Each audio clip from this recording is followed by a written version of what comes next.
As Mansfield Town draw 0-0 at home to Newport County against their former manager Graham Coughlin, there were many people walking away from One Call Stadium on Tuesday night feeling a little bit annoyed, me included. The Stags finished the game with 10 men, but also feeling a little bit like a Charity Shop Jigsaw. All the pieces are there, but not quite for the right puzzle. In this pre-recorded podcast, Nathan, Clive and I talk all about Tuesday night and look ahead to tomorrow's game with Swindon, another team in and around us, another team that Mansfield needs to use to bounce back from what I see actually as a disappointing result against Newport in midweek, despite Nigel Clough thinking otherwise. This podcast was recorded around 10 a.m. on Friday morning, but you may well be watching this on our social media channels and you might be thinking, they're live. No, we're not. But that doesn't stop you getting involved in the comments and having conversations with each other. And of course, don't forget that we're not live. So if you do leave a comment and we don't get back and sort of include your comment, we're not being rude. We're just not there. It's as simple as that. This is the show for the fans, by the fans. Right, let's have an argument. Let's have a rant. Let's have conversations all about Mansfield Town. Why? Because Mansfield always matters.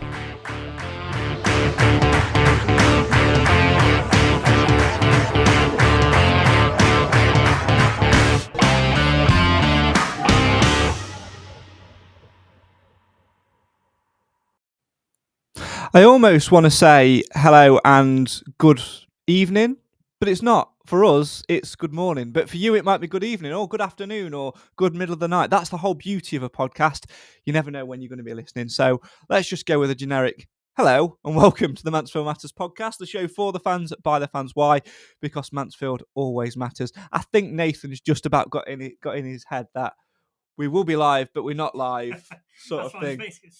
It's spinning me out right now, and I imagine the same people at home start commenting. Like, why are they not acknowledging my comment?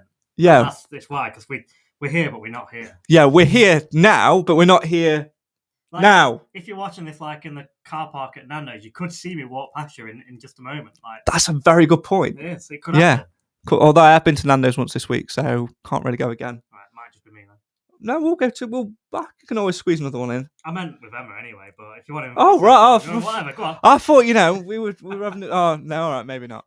We'll bring somebody else into the party then, and if you're not going to be friends with me, then one man who might be is Clive Parkin. Hello, good morning, good evening, good afternoon, good middle of the night. Good hello. Good morning, good afternoon, good evening to everybody. I have no idea what time it is anyway. There's a clock behind me, but I can't see it. It's not supposed to be right anyway. And here but not here, it defines me entirely. There you go. So if you haven't figured it out yet, we're live, but we're not live. So you can talk to each other, but you can't talk to us. So there you go. Right, let's delve straight into Mansfield Matters business, shall we? Nathan's got his cup of tea and finishing off his biscuit. So whilst he does that, I'll jump virtually to Clive and say, where do we start about Newport? One word, lackluster. Oh, it's a good word. It's a good word. Where's the bell? Come on. I actually don't know where the bell is. I do know where the bell is. Right, so it is to your left. Can we cut this out? No, right. To your right a bit. To your right a bit. Right, straight in front of you. There it is. I don't know what on earth Clive's got. Can you have it, me or you? You can have it. Where do you want it? Foot? Foot. Right, which foot, left or right? Right. There you go. There you go, it's sorted. It was a bit like the curate's egg. It was good in parts. We had little bits of possession where we showed our superiority. Most of the time we were passing to the wrong people at the wrong time and passes completely missed and players not making space to receive passes. It was just a poor team performance for too much of the game. Positives, we went down to 10 men, we defended stoically and we deserved the point we got. And I think our opponents were a better team than their league position might suggest. Yeah, Newport did play well, Nath, but it was very, very frustrating, obviously, because it was the return of the winless GC. But also, I think, for the fact that it did feel a lot like a Charity Shop Jigsaw from Nigel Clough. All the pieces were there, but not necessarily for the right jigsaw. Ollie Clark at centre half. I mean, to be fair, he played a blinder after when he went there. George Lapsley at right wing back. George Maris almost playing left midfield. At one point, I thought John Joe O'Toole was going to come on and go in goal. It was bizarre. It's almost as if he got all his available names, shook them up in a bag when he woke up in the morning and thought, right, whenever I come out, they're going to go in these positions, and that's it. So, I think a lot of us sort of, when we see the lineup and certainly during the game, we would have said, put this player there. You'd have moved it around a little bit. I don't think it really would have mattered too much. I think there was just too many key players in key positions that were off it. You've got, let's talk about, Hartigan, for example. I think he's done all right up to that game. Yeah. And first half, he actually, on the ball in open play, not very good. I think he thought he was playing for Newport half the time, but then so did everyone else. But if Hartigan was fit enough, sorry to interrupt you, Nathan, but if Hartigan was fit enough, he's not good enough. Well, yeah, that's it. So, but set pieces, first half, some really tasty balls in there, but I don't know what went on in the second half. Everything seemed to just go downhill from there, really. Like Clive said, the positive is we defended relatively well. Obviously, they did have a few chances, but we did limit them. But for it was more what we were doing. I didn't think Newport were actually that good. No, they weren't. I think we made them look better than what they are. But our creativeness going forward just wasn't there. And to be fair, Clive, Nigel Clough in what he says is right. When you go down to 10 men, the important thing to do is to try and keep a clean sheet and to get the basis of a point and continue your unbeaten run. But we had so much time before that red card to take an impact on the game, and we just didn't do it. And for Clough to come out and say that he felt like it was an all right performance, that frustrated me even more, because that's, even if we did have some potential square pegs in round holes at times, that's his doing and nobody else's, because there were players available to play in positions which they would have been comfortable doing. When I saw how we started to line up, against Crawley, when I saw the team sheet, I said we're not going to get anything out of this game. And then as soon as I saw how we were shaping up on the night against Newport, and I saw Maris effectively play left midfield, and Latchley, who's been our most effective and creative player through the middle, sort of chipped out on the right. I don't know. I was wondering if I'd woken up and having a bad dream. And as from a statistical point of view, Craig, you may have the answer to this. How many saves did the Newport keeper make? Probably two. Two shots. I can't remember him making a save other than the Maris one in the second half, which was effectively straight at him because he hit it wrong. Yeah. I mean, he wasn't tasked to do anything special. No. And I think that all boils down to a lack of potency up the front of the team. Now, that's not a criticism of individual players, because I think I share your view that those players could have performed better if they'd been put in a different position. But Clough is the man who makes these decisions, and they have to be respected, and the players have to do as they're told. Otherwise, upset the man and you don't get a game. And I just wonder what it is that Mr. Law has done to upset Mr. Clough, because under the circumstances like we've had over the last few weeks, you would have expected him to get some pitch time.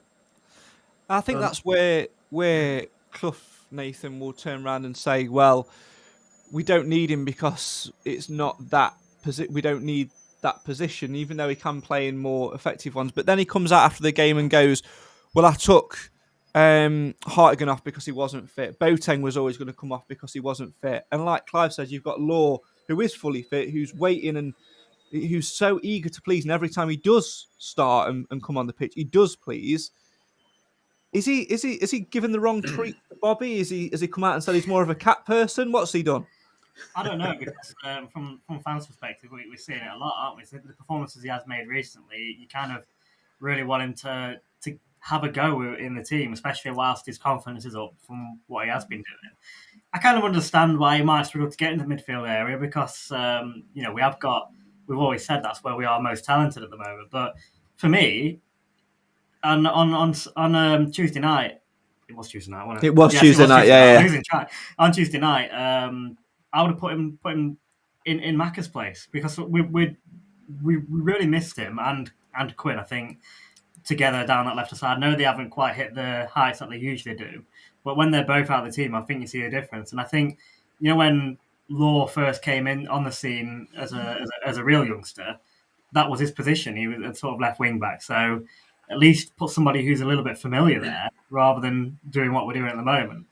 Yeah, the Wallace situation was quite interesting. Now, Clough came out afterwards and said, he took him off at half-time, not because he was having a bad game, but because he tweaked the system a little bit and it didn't quite fit with him. He's not as mobile as what McLaughlin is and things like that. But surely, Clive, if you're going to pick somebody for selection and you're going to put that in that position, then don't tweak it, leave it as it is, because I actually don't think we were playing that badly with the back four. We started playing badly and started wasting possession and not really doing much when we went back to the three with wing backs, because we effectively had Lapsley at right wing back, Wallace at left wing back, who couldn't really get forward, Maris not quite knowing where he was in midfield because we were overloaded with Hartigan, Boateng, Clark in there as well, and then Lapsley as well. And then Akins was all over the shop. It didn't work, and Clough's decision to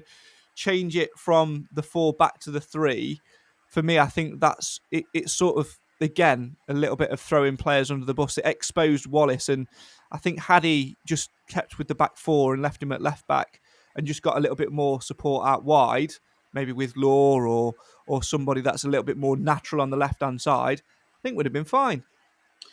Yeah, good point. I think Wallace was made to look a poorer player than he actually is because of the way he was positioned and utilised.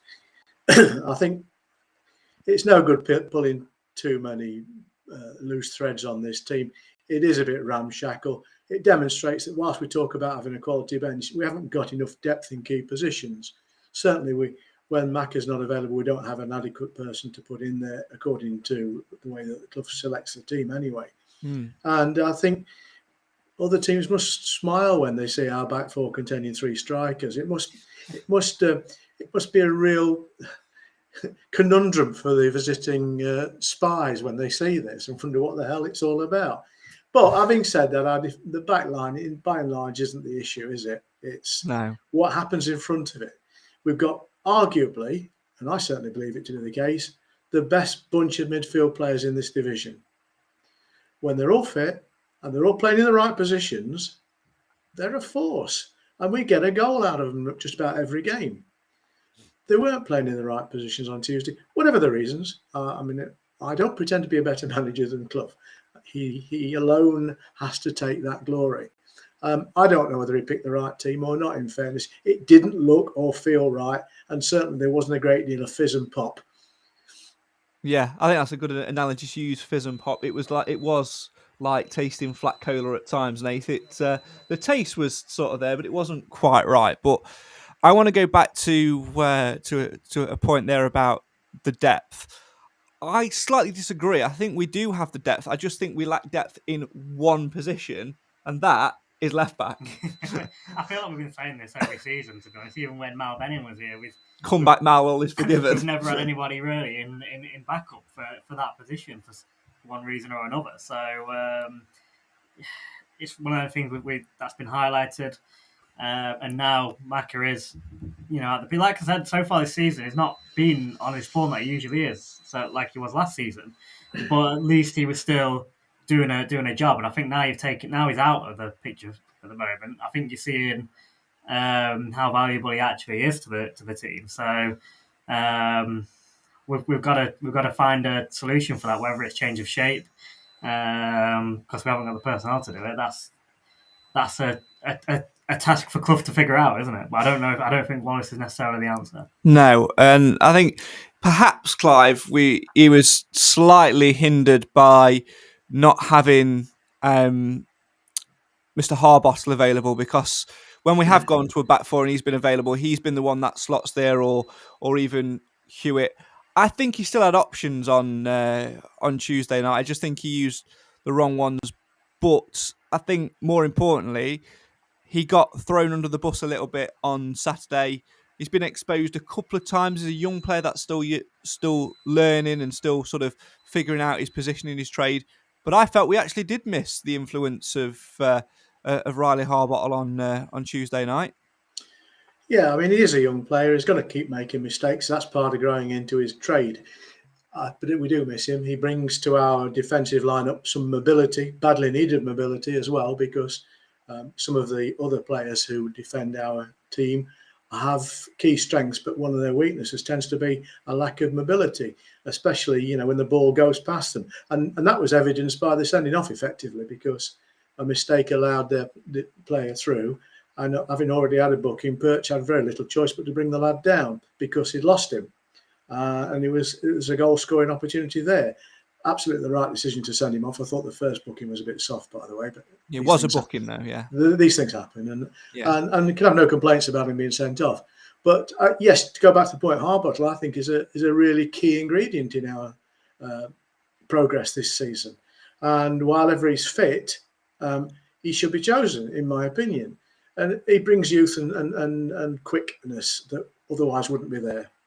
Yeah, I think another conundrum, Nath, is what seems to have happened to John Joe O'Toole, other than growing his hair back and not going with the thug look, which I thought suited him very, very well indeed. That's what's changed. He's not been the same player since. That's it. Maybe Clough doesn't recognise him and has gone, I don't know who you are, so I can't pick you.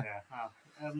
Because it would have made sense. I was actually quite surprised to not see him play, because again, if you look at Tuesday night, and if you start O'Toole, therefore you've got a number of options. Yes, you can leave Wallace at left back if you want.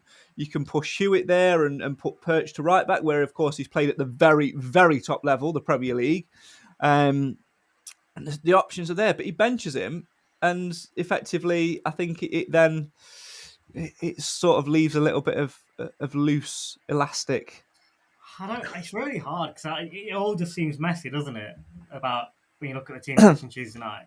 I kind of understand why John Joe maybe didn't start. For me, compared to last season, he's been pretty poor so far. He's not played. Well, yeah, in the game at Grimsby away. Well, they're all shit there. Well, I know, but when he has played, when he has come on the pitch, he's not been the John Joe that we once knew. But that doesn't mean he's going to continue like that. Obviously, he needs opportunity to get on the pitch and a haircut, and obviously get the haircut, obviously. But if you're going to put players on the pitch and based on form, then I probably wouldn't have put him ahead of anyone. Right, I've got a conundrum. I've got a conundrum for you. Well. I've got a conundrum for you. How do you get in form without getting minutes? Easy. Go on. Yeah, exactly. Clive. We're not talking about starting him here. Yeah. So you can bring him on a little bit more. We've got the use of 5 subs. Well, you can make use of them. You don't have to see players on the pitch in real games to assess whether they're up to the task you want to give them. They show their fitness and ability on the training ground, and they have a reputation which has brought them to the club in the first place. And in the case of O'Toole, we bent over triple backwards to pay him a very good retainer when his loan period came to an end. So the management of the club attached great value to him as a team member. So under ordinary circumstances, you'd want him to be playing. Yeah. But having said that, he is older now, and he isn't as quick as he once was. He certainly isn't looking as thuggish since he's had his hair done at John Hawley's in Mansfield. And I think what we need to do is to go down there with some scissors one day, hold him down and shear him. Get back to the John Joe we know. That's it. Get his hair cut, and then all will be forgiven. Well, when it was incredibly long, he looked a thug, and when it was incredibly short, he looked a thug, and in between, he looks like a fairy. Marks and Spencer's shop staff. Right, the words there of Clive Parkin, who lives at the following address, Mr. O'Toole. Yes. Oh dear. Right. Did I tell you how much I like him? Yeah, well, now you're digging yourself out of a hole, aren't you? Well, I feel for the lad, No, I think he should be starting. I think he's one of our best defenders, and it also would alleviate another issue, but we won't go down that wormhole. Just of course, you're saying about defenders, one day I would love to see a game where we actually play... What? 2 centre halves, one right back, one left back. Yeah. That would be incredible. Miracle. I can't remember the last time we did that, to be honest, but how nice would that be? No, well, you've got well. Even saying that, we're talking here about O'Toole being a centre half. That's what he is to us as Mansfield fans. But O'Toole himself said to me on numerous occasions last season, "I want to play midfield." So maybe that's what it is. Maybe he's gone to Clough and said, "I'm not playing centre half this year, Gaffer. I'm playing midfield." And he's gone, right. Well, you can, but if I bring you on, probably 9 times out of 10, I'm going to put you at centre half anyway. And then there might be the odd occasion where I'm going to put you midfield, because it actually baffled me at the time that we'd gone down to 10 men on Tuesday night, and instead of bringing him straight on to shore up the defence, he moves your best mate back there, who, to be fair, had an absolute stormer at centre half, Ollie Clark, and he was, to be fair. And then he does bring on O'Toole, and I'm thinking, right, well, what he's going to do now is he's going to push Clark back up, and he's going to sit O'Toole back in there and shut up shop. He puts O'Toole in midfield. He puts what we see as a centre half in centre midfield, and puts a centre midfielder as a centre half. I feel like he just had a bad day. Was he on what did he have on his cereal that day? I mean, it's only a matter of time before Pim plays out in the field, isn't it? He might do a better job, to be fair. I've heard a whisper that Adam Collin, the goalkeeper coach, is playing left back on Saturday. So listen, if we've got a hole in the team's format, then the option is there to change the format. If we haven't got cover for an essential left of centre midfielder or a left of centre wing back or whatever, but then we just say, well, how do we shape the team to avoid that being a problem? I don't understand this. I mean, you can play any formation you like. There are no rules. You can play one at the back if it's good enough. But what we've got is, I don't know, we've got a team that's designed to do one thing, providing players are there. And when those players aren't there, we don't seem to have a plan B that's a natural one. Maybe I'm being naive. I only see things as a fan. But I just felt that there wasn't any cohesion at all in the team. And I put a lot of that down to the square pegs and round hole syndrome. Yeah, it is square pegs, round hole syndrome, I think, a lot of the time. I think we also have to look at, the way we utilise a certain Mr. Akins. Now, on this podcast, I have been in the defending him camp for the majority of the time. I wasn't that keen on signing him in the first place, considering his goals ratio. And then I was like, well, actually, no, he contributes more than that. And he does when he's playing up front. But the problem, again, it does sound a little bit like a broken record, Clive, is the fact that he's not utilised there. And honestly, on Tuesday night, well, I used to say about Faz Rawson that we'd be better off playing a traffic cone. Well, on Tuesday night, with the way that Lucas Akins performed for me, would have been better off playing with a sports cone. It was just not effective at all. And it was like playing with 9 men after Perch got sent off. Yeah, I feel sorry for the lad. I mean, he gets an awful lot of stick, a good percentage of which is not fair. And then for him to be put in a position where all he's ever going to get is stick, because he had a hopeless game, absolutely hopeless. And this is me, a quiet fan of the lad. I just think that it's nearly player abuse putting him in that situation. And I think you're right. I'd have had anybody other than him playing in that role. And I bet he felt pretty awful about his game at the end of it as well. It was disappointing, Nath, really, because you want to see him up there to hold off, and you've got the players around him: Hartigan, Boateng, Maris, Clark. You had people who came off the bench as well to try and create things like Will Swan. But then he ends up playing right wing back, Barry's at left wing back, Hawkins at centre half. So we've got 3 out and out strikers in defence, and then we've got a central midfielder, albeit one that's our leading scorer at the minute, playing as a lone striker up top. Well, the thing is, you say it there, with that role that you wanted him to do, there's 3 players on that pitch. None of them are in that position. And for me, I'm a bit with like with you guys. I've been the last few weeks. You can see the other stuff he does for the team. In regards to Akins, it's not just his goal score. So I've also tried defending him. You say he was a bit like a sports cone. I think he's more like an ice cream cone on Tuesday night. But and the problem is that role that you want him to do. I still think Hawkins and Barry can do a better job. I'd put them in front of him, but at the moment that doesn't happen. So, and like I say, Tuesday night, not a bit of an exception because he always plays wherever. But when he's played, especially out of his favoured position, he looks he looks even worse, which then gives ammunition to the to the moaning brigade. So it was a lose-lose for him. Really. On the evening, I missed the announcement for the sponsors man of the match. Can you tell me who it was? Maris, yeah, I'm sure it was Maris. Okay, I'd have given it to Hewitt, I think. But, yeah, Ollie Clark's cameo at centre half, I think, deserves. Yeah, those are the three players that came out of it with any what's the word I'm looking for? Any credit. I think the rest of the team should write it off to experience and look towards Swindon in a more positive sense. Yeah, we got a draw. End of day, We didn't lose the game. We've not lost for a long time now at home, and I think we've got a couple of home League Two fixtures in front of us. We just need to capitalise on those and have a bit of fun in the FA Cup. Yeah, we do need to. I know we do need to refine our form from somewhere. Let's finish things off by talking finally about Tuesday night and putting that in a box before we move ahead to Swindon. And that you've moved seats this season, Clive. You've gone from the upper tier to the lower tier, so you have a little bit more of a better view of the dugouts and things like that.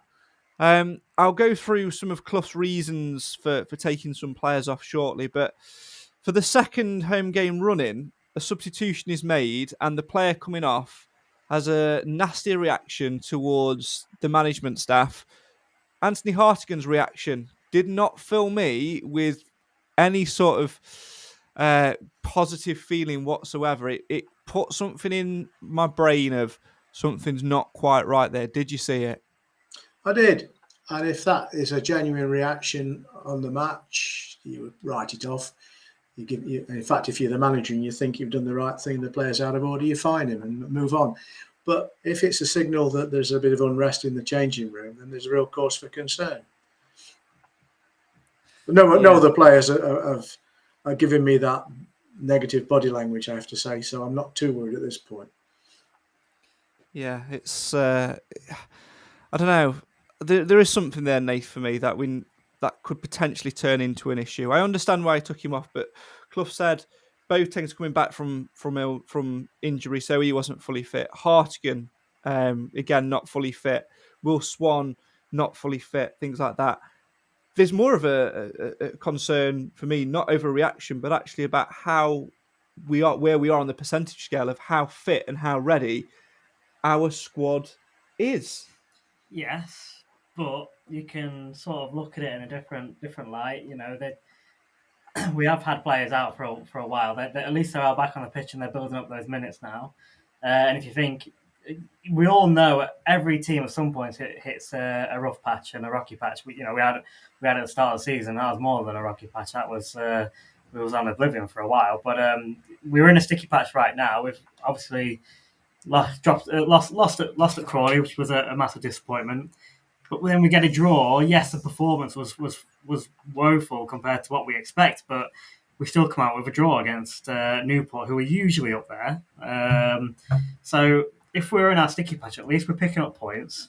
And if these players are still gaining their fitness, you'd expect things to get better from here on. So it's I think we don't need to overanalyze it too much. We're frustrated. It's only been a couple of games, and the players will be feeling that as well because they'll want to get back to winning ways. And nothing was coming off for anybody on Tuesday night. So you worry things might be going on behind the camp, but it literally could just be frustration. Between themselves just to get back to winning ways. So if when players start getting back to full fitness, you'd expect those performance levels to increase. The thing, Clive, to solidify our thoughts is that we should look at it in a positive.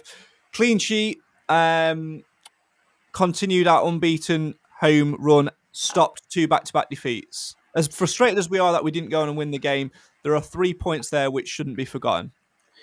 Absolutely. I mean, I suppose it's evidence of the more positive expectation this season that we find ourselves frustrated when we don't win. I mean, there have been games we've lost because we deserve to, and there have been games we haven't taken the full points through no fault of our own. And I think that the 0-0 draw was probably just about right for a shoddy game like that. And I think we're just accept that, be glad of the point, move on. And actually, I do think we'll play better against a better side. And I believe Swindon to be a stronger side than Newport. So I'm not despondent at all. And if ever I get a low, and I do every now and again, I just think, look where we were this time last year. That is very, very true. And look where we were this time a couple of seasons ago, actually. It came from my memories this morning. We had the manager change special. We've had a lot of them, mate. We have. Do you know what? I don't miss doing them, but it was that I was listening back to some of those podcasts recently because it was obviously the time where we got pumped by Barrow at home, where Coughlin got sacked, and obviously we weren't able to go. I just remember it being such like a frustrating place, and actually, as annoyed we are that we didn't get anything against Newport. Christ, I'd take that every single game over than how we felt 2 years ago. That's it. It could be a lot worse, and we're still we're fourth, fifth in the league. So we're still sitting in a very good position this time of the season. And you don't want to peak too early. We all see what Chesterfield did that early, last season, and look where they ended up. So you just keep battling through, and like Clive said, I think when we start coming up against some of the better teams, I think that improves us as well. And when you look at the teams that we've struggled against, so Newport, they're down there. Crawley, they're down there. Hartlepool, they're down there. So, we need to learn to get points off of those games. And, I mean, out of those 3 I mentioned there, we have got 2 points, so at least we draw in some. But we need to learn to win the hard way and when things aren't quite right. But as long as we can carry on lifting our performances when we really need to, we should continue to, be in amongst it. And that's all we need to be doing.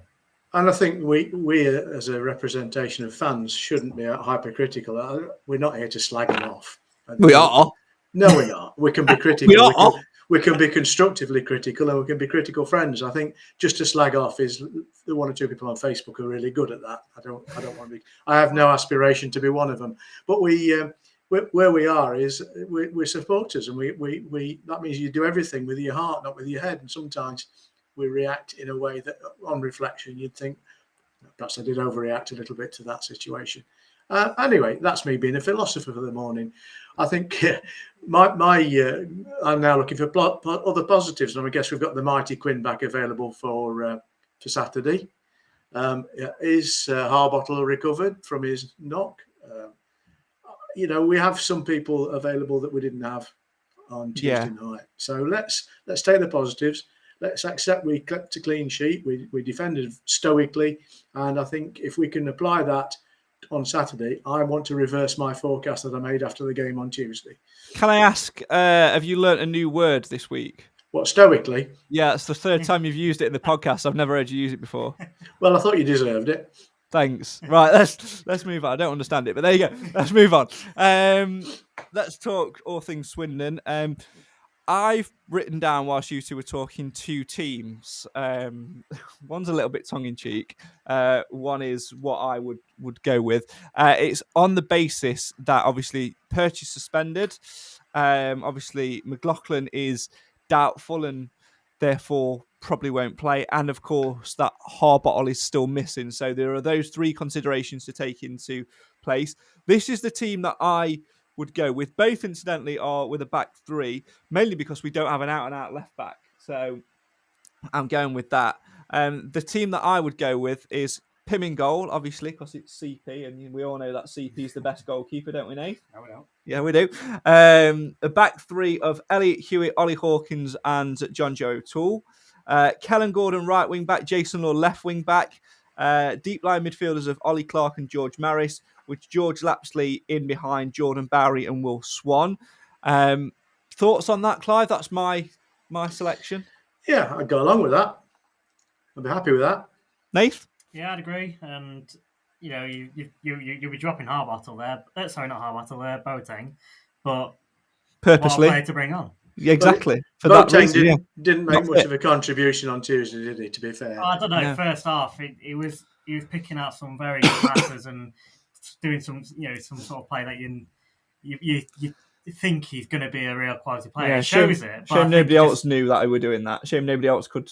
Well, yeah, there was nobody else was really on the same. Made level, himself look a little bit silly, to be honest, because nobody else were on that level. Well, that's it. But you can see that that's there. So I think for him to easing back into it. Obviously, he's been out for a little bit. Yeah. Come off the bench. That would be the perfect scenario, really. Yeah. Nathan, are you sure that the audio commentary you were tuned into was from the same game? I don't know. I turned it off at half time because I had enough. Fair play.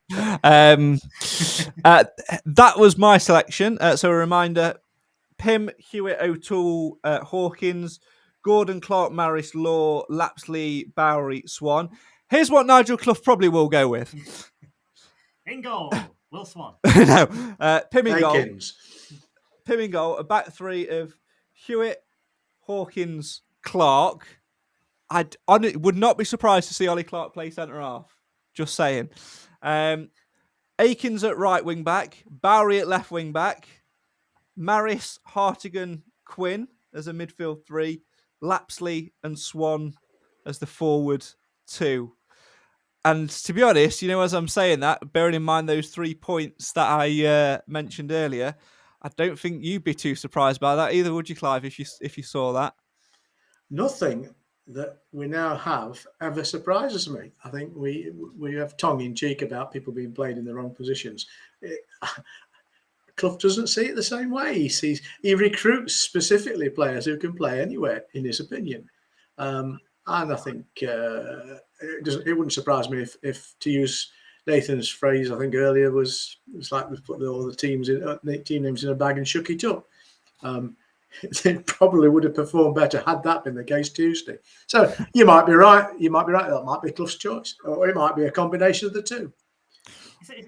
Just thinking back though, a few weeks ago, when we were obviously, it wasn't that long ago, but when we're winning these games, it's tough because when you're winning, you say, how good is it to have players that can slot into different positions? But as soon as you go on a little bit of a bad run, it's turned into square pegs in round holes, doesn't it? So it can work sometimes, but I think it was an issue, more of a aspect of too many in the wrong positions on Tuesday night. Yeah, I think it's fine when you've got one or two. Like for example, Hawkins, we know can play centre half, and I think we need to look at him as a centre half now more than an actual striker. It's almost the opposite way around this season. He's not a striker filling at centre half. He's a centre half that can go up front.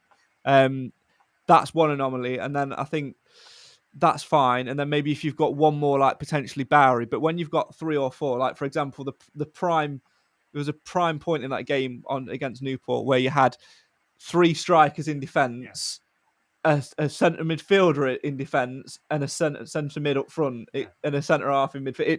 There were too many, wasn't there, on Tuesday? But we'll move on. Obviously, they're a good side. Last season, they should have been at Wembley with us, and it should have been us taking them on at the big stage. They lost on penalties against Port Vale. They are a very good side.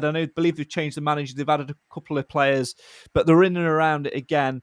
They'll be difficult to beat on Saturday, and I fear we have to get things right. We've got to be, for me, if we come out of Saturday with a nil draw or any form of draw, I will take that result right now, because it means we stay unbeaten and we've not lost any ground on a team in and around us. Yeah, well, I mean, like mentioned earlier, I think we do perform better against a better team. So I fully hope and expect a better performance on Tuesday night anyway, that's for sure.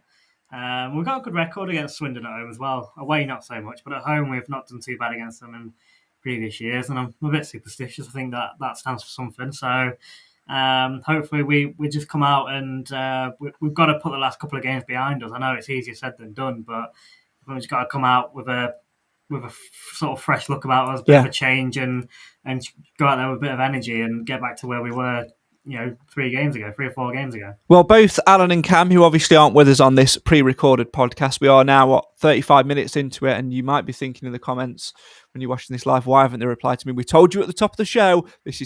We are currently, as we speak right now, 11:10 in the morning. I agree with Roger's comment that Nathan Edge deserves a knighthood. He's talked so much sense and he's very handsome. Cheers, Roger. That's very nice. Well done for remembering one of the listeners' names. I'll give you that. I don't know. I always remember Roger. The other ones. Well, no, you've just done really well and then just shot yourself right in the foot. Alan went for a 2-0 win, 35 minutes for the golden goal. Cam went for 2-1, 56 minutes. Clive, over to you for podcast predictions for this week. I'm going to have to stick with what I said, even though I hope I'm wrong. I said we'd lose 2-0. Okay, and the goal time? Can't remember what I said now. 29. Yeah, just go with that. I can't remember. I couldn't remember what you said anyway, so I wouldn't have been judging you on that. Nathan, 2-1. 2-1 what? Well, it seems we're the home team. No. Right, Oh, right. 2-1 No, right. win. No, let's do it. Let's strip it back. Let's do it in the proper way. Are Mansfield going to win, lose, or draw? Win. Right. What will be the scoreline which they will win by? 2-1. Thank you. That is how it's done. Right. Go on. And the goal time? 18. Right. So we've got 3 wins and a defeat so far. I'm going to sit on the fence. I'm going to say that Mansfield will draw 2-2, and the first goal will be in the 33rd minute. If you want to play along with podcast predictions, you can do so via the link in the description. You must do what? Submit your scores for prediction 1 hour and 1 minute prior to. Can I just qualify that? It's no later than 1 hour and 1 minute before the kickoff. Otherwise, some people will take it literally and wait until 1 hour and 1 minute before they make their predictions. Well, then if they do that, they deserve a round of applause because that's commitment. So you get an extra point for that. No, I'm not doing anything extra points. I'd like to say how much I've enjoyed this morning. Having said that, I try and be as honest as I can, and I won't. Right, okay. Well, we're not done yet, so fuck you, basically. Don't forget, of course, that the Stags are back on the road very, very shortly. Indeed, they're off up to Barrow once again in the FA Cup. And all the price details are as they were the last time we went to Barrow, which is 9 a.m. departure. £20 for Amber and junior members, £25 for blue members, £30 for non-SSA members. Clive is not going on the bus, so if you want to book yourself a seat and have a Clive free day, the number, Clive, is? Not a clue. There you go, 07967 something. You'll find it on the SSA's page. Can't remember it off the top of my head. It's pre-recorded. Can't be asked to edit it back in. Anything else that we want to say? Yeah, where's Alan? Can I throw some advice to anybody who's not been to Barrow before? If you're having a terrace ticket, a standing ticket, if you get there early enough, directly in front of the pie stall is a concrete block. If you stand on that, you can see the game. It accommodates 3 people. It does. And Clive's not there, so that'll be 1 less. So there you go. Come back, Alan. All is forgiven. We'll be back later in the week. Of course, there is the fans forum on Tuesday night. Will it go ahead, though? Yes or no? James Perch, Andy Garner, and Ollie Hawkins are the 3 guests. Clive, are you there? No, I'm otherwise engaged, I'm afraid. I'm on my way to Northumberland. Lucky bugger. I've got tickets, so I should be there. Yes, I'm there as well. Oh, I've got tickets. No, I've lost my ticket. Yeah, we should be there, Craig. All right. Nando? Is it being recorded for transmission later? Yeah, it will be, won't it? Most likely. Yeah, and we'll be there, so we'll do a podcast talking about it. So yeah, so with that basis in mind, we'll see you Monday for a podcast. If you're at the fans forum on Tuesday, we'll probably see you there. We'll definitely see you in Nando's before. And then we'll probably see you later in the week for a pre-recorded podcast talking about what they talked about in the fans forum. Make sense? Sounds good. There you go. Reflecting on a delightful day's football on Saturday. Yeah. Don't be too disappointed if that doesn't happen. But there you go. I think that's probably the. Why are we so negative? I mean, it's 2 games where we dropped points. Come on, let's end it on a high. Yeah. And we're 4th in the table, for goodness sake. I know. Well, this time last year we were basically bottom. Yeah, I suppose, all good things must come to an end. So thanks for joining us this morning, this afternoon, this evening, whenever you're joining us. Obviously, this is not the usual end music because I haven't been bothered to edit it. So yeah, just enjoy whatever this is that's playing in the background. Make sure you follow us on all things social media, and we will see you again soon. Clive, what's your plans for the rest of the day? I've got to go to the opticians, and other than that, I'm going to have a lazy day, I think. Nathan, what are you doing? You're in the hot tub What on earth is that? No idea. Thanks to Clive for joining us. Thanks for you for joining us as well. Whether you've been listening to the audio version of this or whether you've been watching it on the live but not live feed, we'll see you again soon on the show for the fans, by the fans. Why? Because even when you've got the pieces of a jigsaw which doesn't quite fit and you're left asking yourself what on earth the puzzle is that Nigel Clough is trying to put together, Mansfield will always matter. Goodbye, farewell, see you next week.